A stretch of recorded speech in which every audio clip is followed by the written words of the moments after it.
Okay, so now let's come to the one of the very important topics that is known as the opportunity cost.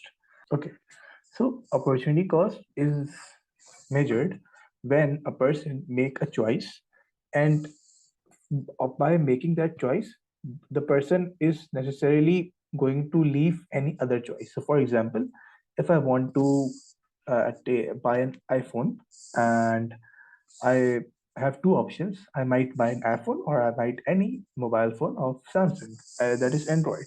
Now, if for example, if I bought iPhone, so my opportunity cost will be Samsung because it is the opportunity forgone. It is the opportunity which I have not chosen instead of choosing iPhone. So my opportunity cost will be the Samsung because I did not choose it, and that was my next best alternative forgone.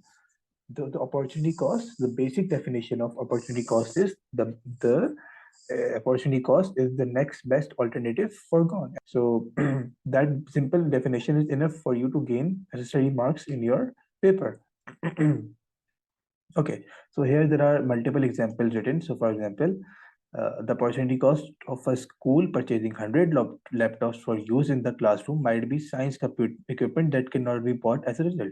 So here the school is purchasing 100 laptops, and for that purpose, they are choosing to forego the science equipment that they might have bought instead of those 100 laptops. So now the company, so this school is purchasing 100 laptops, and they now decided that now they are unable to buy the science equipment. So they had two options, and they chose the 100 laptops, and they had now foregoing the science equipment.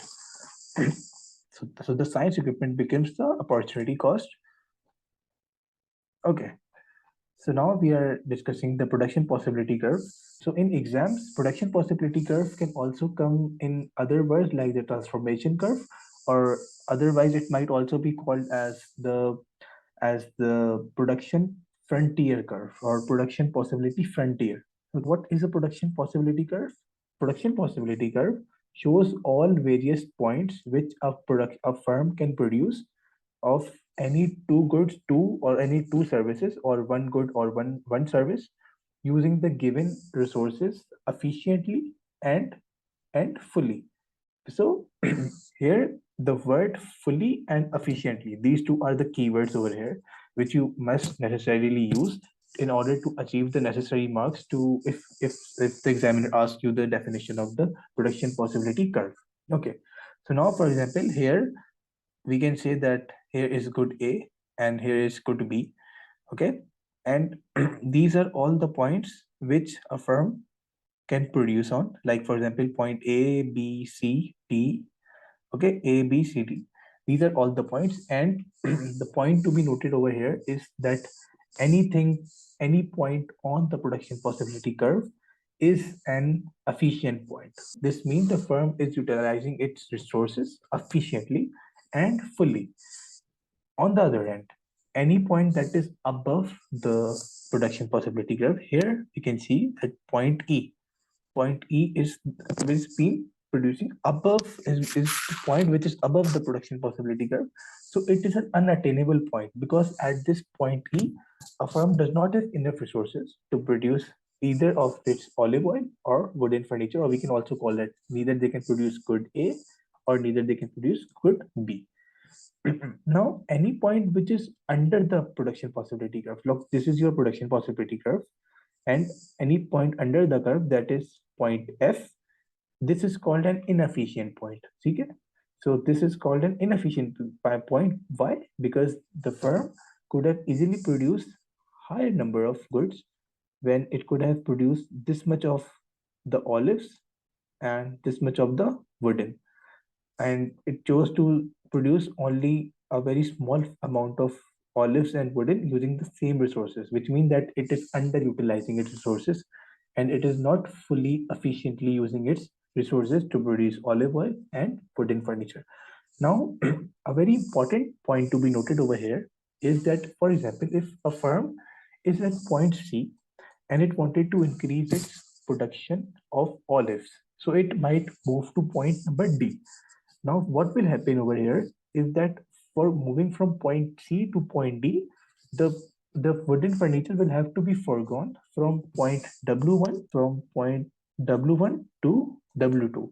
This means that you cannot produce O2 amount of olive oil, and while you increase the amount of quantity of olive oil from O1 to O2, and so you have to drop the wooden furniture production from W1 to W2 because you do not have enough resources. So now you see there are all the concepts are linked together.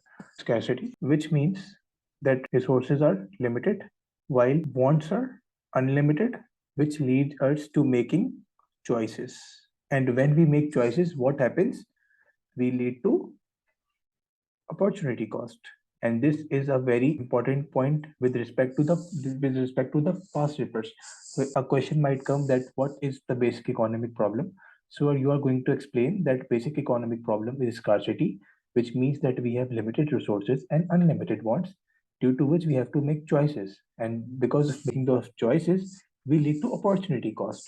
So this is a very important aspect, and this probably covers almost all the concepts which we have covered in today's topic. Now, quickly, let's just come to the shift of the PPC curves. So, for example, if there is a firm whose resources have been increased or decreased, so this will lead to a shift in the PPC curve. So, for example, if olive oil and wooden furniture were produced at PPC curve 1, and due to any circumstances the resources of the company depleted or resources of the company were reduced in any way, so they will have to reduce their production from PPC1 to PPC2. If the company was producing PPC2 and what happened is that their resources increased, so they can now produce any point that is on PPC1 as well. So now there will be an upward shift in the PPC curve from PPC2 to PPC1.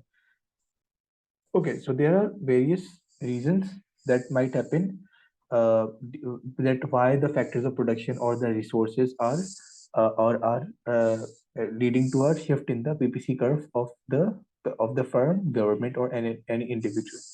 So here it is written that if there is advancement in technology, so for example, the firm experience increment in technology, they might able to produce more efficiently. They are producing more efficiently, which leads to their outward shift, that is the rightward shift or upper shift in their PPC curve.